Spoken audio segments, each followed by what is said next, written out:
ad blocking, could it augur the end of a free internet? Publishers, advertisers, and consumers all have skin in the game when it comes to the use and proliferation of ad blockers.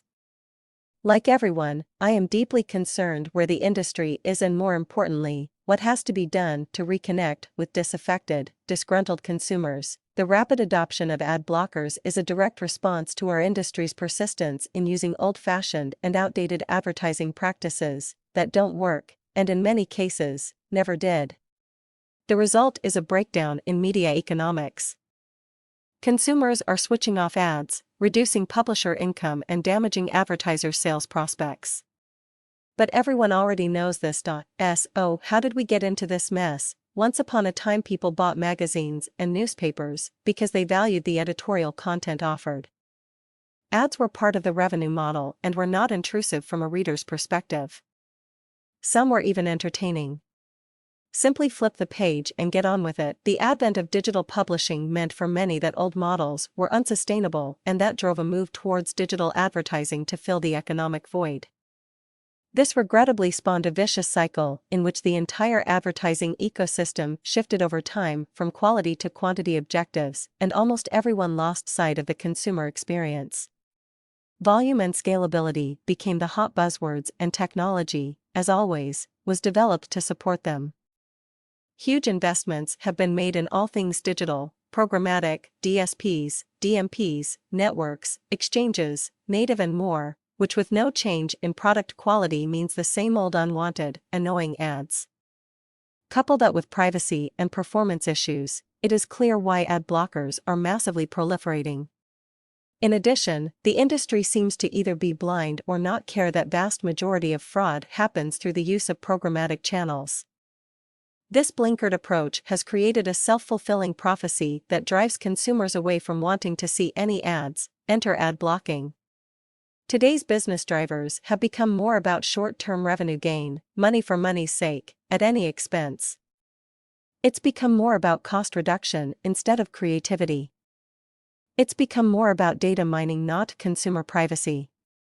It's become more about volume and scale rather than creating great consumer experiences and value. The sad truth is many still have their heads in the sand. The implicit standing contract between publisher and consumer, see and enjoy my content in exchange for seeing my advertisements, has been fundamentally, and perhaps, forever broken. The erosion of advertising revenue is realizing the not-so-slow death of the very economic model that was wrongly thought would save the publishing industry. If the internet is to remain free, a major course correction is needed. And everyone in our industry needs to stand up and be counted, not just an enlightened few. What needs to be done? A two-pronged tactical initiative plus a transformational strategy. Simply put, our industry needs to get back on a track that changes consumer attitudes towards advertising, one that ends the intrusiveness of current and often considered questionable advertising practices that are being used today. Doing so will start a process that will ultimately remove or greatly reduce the need for consumers to rely on ad blockers in the first place. The answer lies in a root and branch change in attitude and action. 1. Open communications channels with current ad block users. It's a fact that there has been little, if any, dialogue between publishers and consumers who use ad blockers. As a result, publishers have no actual idea why their site is being blocked, how many times it happens, and what revenue losses they are incurring. And from a consumer's perspective, all they are offered by ad blockers is a binary decision to block or not. It's an all-or-nothing proposition. Now publishers have the opportunity to put technology finally to good use. To engage directly with ad block consumers who visit their site, you need tools that identify when an ad block occurrence takes place and which ad blocker is being used. Then you need to provide a two-way communication and dialogue with ad block users through rich messaging that allow publishers to start to change consumer behavior and give readers a wide variety of alternative choices through configurable publisher-defined options. These tools should then expose what works and what doesn't to optimize the consumer experience and measure the impact of the publisher choices consumers are willing to take and quantify which choices consumers took, including whitelist conversions over time. Some more fortunate premium publishers like the New York Times and the Washington Post don't have to concern themselves about ad blockers, as you can't get full access to their content without a paid subscription. Others, including GQ and Slate, both detect ad blocking and message readers to turn off their ad blocker or pay to get access to content. These practices may or may not work well for them, but for many other publishers, they don't have that luxury. These new tools help those not so fortunate to figure out what their response to ad blocking should be. One point of caution publishers need to consider is that giving zero access to content can prove as damaging as doing nothing. It can, and has been seen to increase the level of animosity against publishers and stifles the whole reason for having the site in the first place. But in the scheme of things, these tools are only tactical. They will not solve the underlying cause and effect on their own. Point 2. Shift to transformational advertising. This is where all our efforts need to strategically focus. It's clear that the same tired use of display and banner advertising is killing the industry, exacerbated by their huge programmatic proliferation. The use of ad blocking by consumers is a loud siren, if one needs one, that the whole advertising ecosystem needs a root and branch transformation. It's true that ads using video or high-quality image media are viewed much more positively by consumers. But on their own, they are not transformational, and in the end, ad blockers don't discriminate between good and bad ads. They block everything or will block everything in their way. Many people now rave about native advertising as being the white knight for our industry. But there is still flawed thinking here too.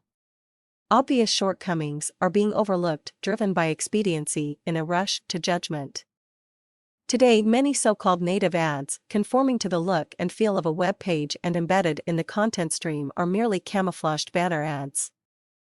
Clicking on them takes consumers out of their intended experience to some other website where they didn't want or expect to be. Yet more disruption and more of the same old annoying ad tactics that got publishers into the mess we are in today.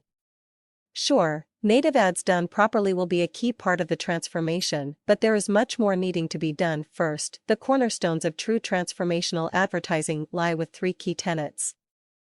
Firstly, consumers must be allowed to stay within their intended digital experience.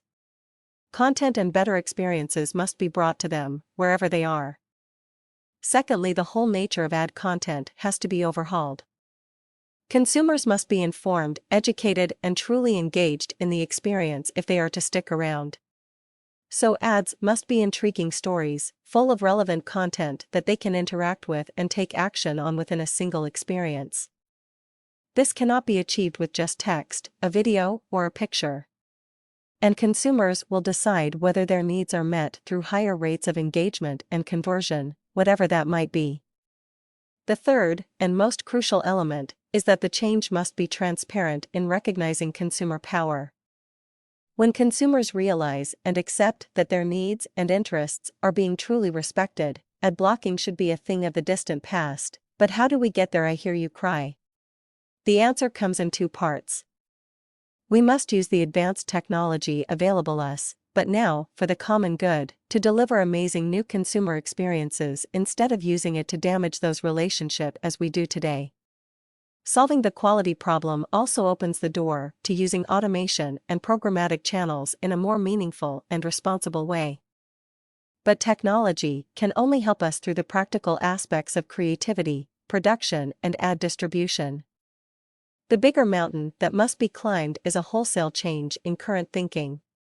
It has to sink in that using business as usual advertising models puts industry survival at stake. The time for paying lip services to this growing crisis is over. It's time to stop talking and start doing if a free internet is to be in our future.